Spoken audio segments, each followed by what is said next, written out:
Good evening and welcome to a delayed edition of Breaking COVID-19 for the 4th of May. And incidentally, the subject matter is also about delaying to some degree. I want to thank you all for the little support I've gotten. Those who have supported this series of broadcasts, they are not for profit. They are just information that I feel needs to be shared. So again, today's subject is going to be a bit interesting in terms of its content, because it deals with the one thing that we are not sort of covering. So stay with me with this one. It will take some time. Today we want to talk about lag time.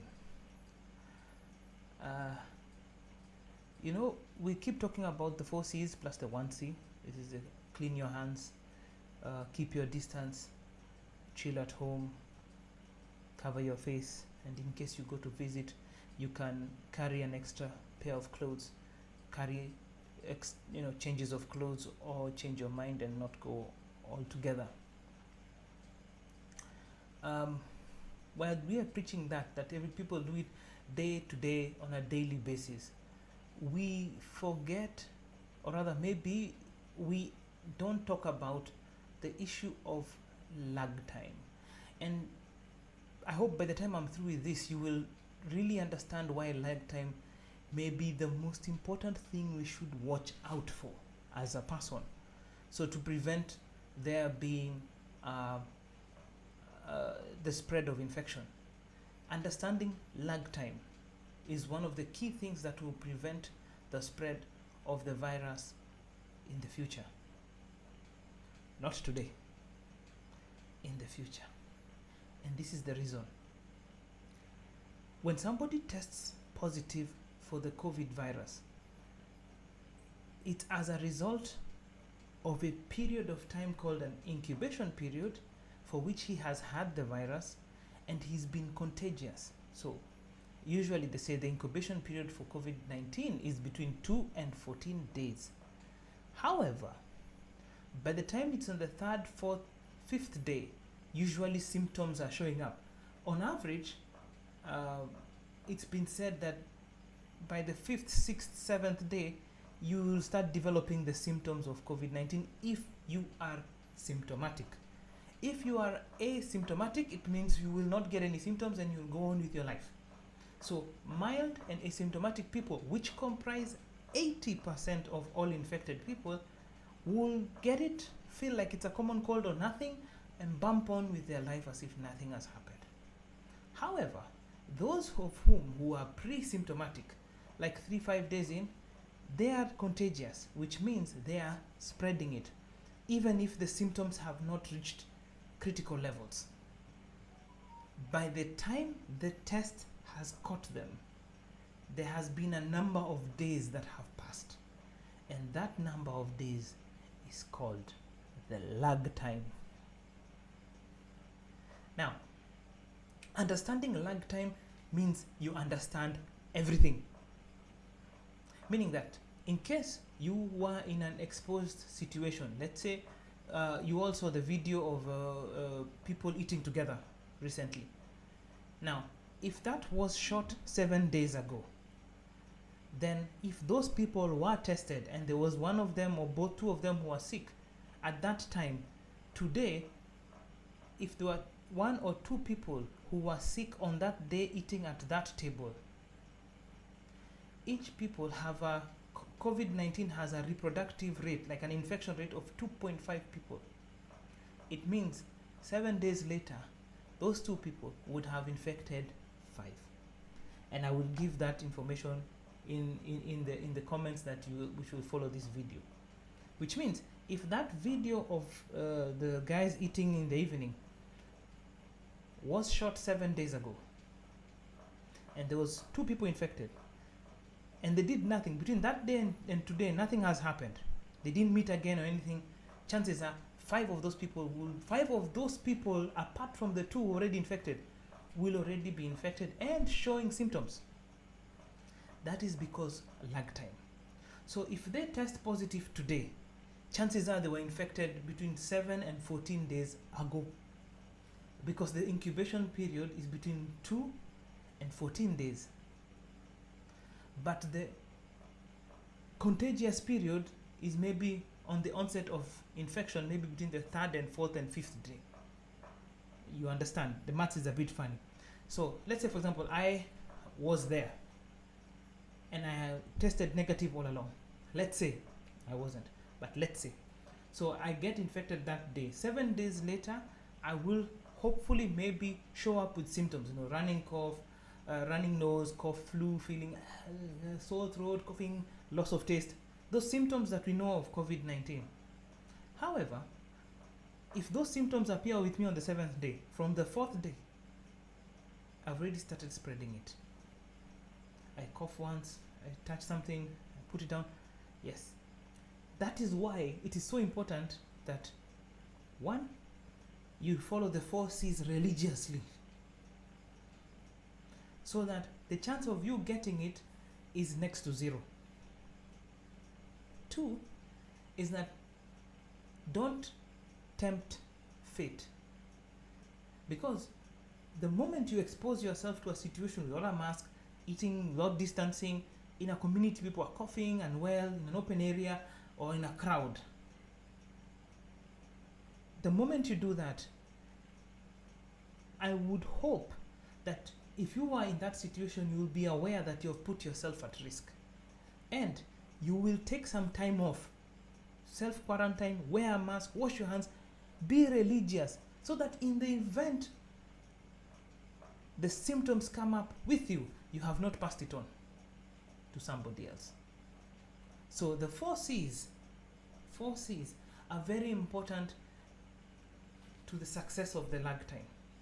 So every time the Kenyan government reads the results and they say, we did 1,000 tests, and out of 1,000 tests, we got 24 people, 15 from Mombasa, 19 from Nairobi, whatever the case might be. Those people who have tested positive were infected maybe a week before. So that 24 people that are tested and caught today were actually infected a week ago. And that is what is called lag time. So to break the cycle of lag time, it means that if we stopped today and started socially distancing and the clear, keep distance, we cleaned our hands, we covered our faces with a mask, we stayed at home, we chilled at home in the event that we didn't have to go anywhere, and even if we did, we changed our mind, or carried an extra pair of clothes to change, or carried extra clothes that even if you're going to stay there, you can always get a change of clothes when you come back, so that you prevent infecting and carrying the infection across. If we did it today,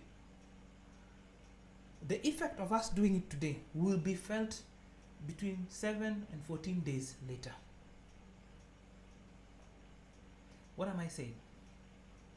It's important to protect yourself now.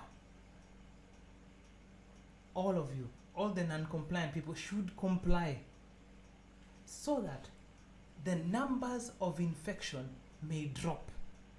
But we need to be patient. We need to wait between 7 and 14 days. Then you will see the numbers of infected people reducing. And that is one of the statements is very much used, called flattening the curve. We prevent the virus from reinfecting other people, hence reducing the pool of infected people down to a minimum. If we want Mombasa to be open for business, even tourism, we have to bring the rate of infection to 0. Because guess what? If Mombasa still has cases in the high season, no tourists will come. And they won't come to South Coast, they won't come to North Coast, they won't come to Atamu, they won't come to Malindi, they won't go to Lamu. Why? For fear of getting COVID-19. That is why understanding lag time and practicing the 4Cs is very important. The infections we are getting today tell us the history of when they were infected. And the country is really struggling hard to get people to comply. One reason you should comply is that if you protect yourself, if you and your friends and your community decide that we are not going to spread this virus anymore, we shall cover our mouths, we shall wash our hands, we shall keep our distances, we shall chill at home, within 14 days, you would not have infected anyone else. If one of you infected, it will only be him or her who has the infection. You would have stopped the spread or reduced the spread to less than one person. Because if you are 10 people and all of you commit not to spread the virus by taking the appropriate measures, then you have saved the community, because the reproductive rate for COVID-19 is 1:2.5 people. You would have saved the community 25 people being infected. If you are 10 people and each person could have infected 2.5 people, it means 25 people have been saved in that community. And if those 25 saved people practice the same thing, that means you are 25 plus 10. And it's still the same. 25 plus 10 is 35. And you are saving 2.5 people. Let's see how the numbers go. That is 35 times 2.5, which is 75 plus 17.5. That is 75 plus 7, 92.5 people, 93 people. You would have saved 93 people by the next 14 days. So in 1 month, 10 people will ultimately have saved close to 100. And if it's only 20 people did it, double the number. If it's 50 people who do it, do the math. But you will only see your results after the lag time is passed. I urge you all, people back there, to be patient. Practice the steps and practice them religiously. Because at a period of time in the future, your effort that you do today will save the community in the future. You will reduce the reproductive rate of the virus if you practice preventing the spread now. I live in Mombasa. I want to see Mombasa open up for business. I want to see the coast open up for business. There is a lot of struggle going on right now. But I urge the residents of this area, this city, these counties on the coast, this nation of Kenya, comply. If you do this for 1 month, we have an opportunity to bring the spread down to a minimum. Let me give an example. Let's assume that 1 million people, 1 million Kenyans, just 1 million Kenyans, decided that they will wear a mask, keep their distance, chill at home, and cover their mouths for a period of 1 month. Those 1 million people, if each one could have spread it to 2.5 people, immediately that tells you 2.5 million people are saved. So if 2.5 million people are saved by the actions of 1 million people, by the end of the first month, we will have saved 3.5 million people. If the 3.5 million people decided to carry on what the 1 million people did for another month, chances are we would have saved nearly 10 million people. And if 10 million people decide that they are going to keep things at bay, within 1 more month, 25 million people would have been saved. That is half the population of Kenya. Now, at the moment, we are only having, out of all the tests we've done, several thousand, we have a few hundred infected people.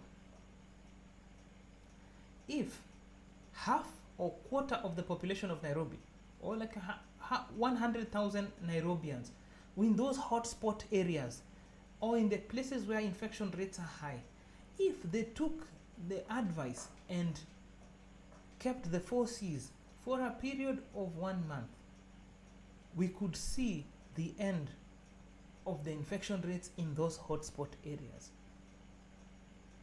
So I urge you all to understand what Lagtime is and why it's so important that you keep the practices you are doing for a long period of time. Make them a lifestyle.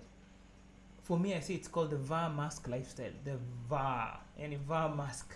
You VAR the mask lifestyle. And I want to keep it for long, so that I can prevent myself from infecting my people, and prevent myself, should I get infected, from passing the infection on to the people around me. Please read the articles that are attached to this message. They will demonstrate and show how reproductivity takes place, understanding the lag time, which is the time between the onset of the infection to the showing up of symptoms, which are also covered very well. And you will be able to understand why it's important that if you start today, the effect of what you'll do will be seen in about 14 or 15 days time. And if you start as a community, if we talk as a church or as a mosque or as a clan or as a tribe or as a community or as a residential area with purpose to follow this to the letter, we can kick COVID out in our areas, and by so doing kick COVID out of Kenya. This is Louis Muremi from Beating COVID-19, wishing you a good night, and I hope to be broadcasting earlier tomorrow. Have a good evening, and thank you for watching.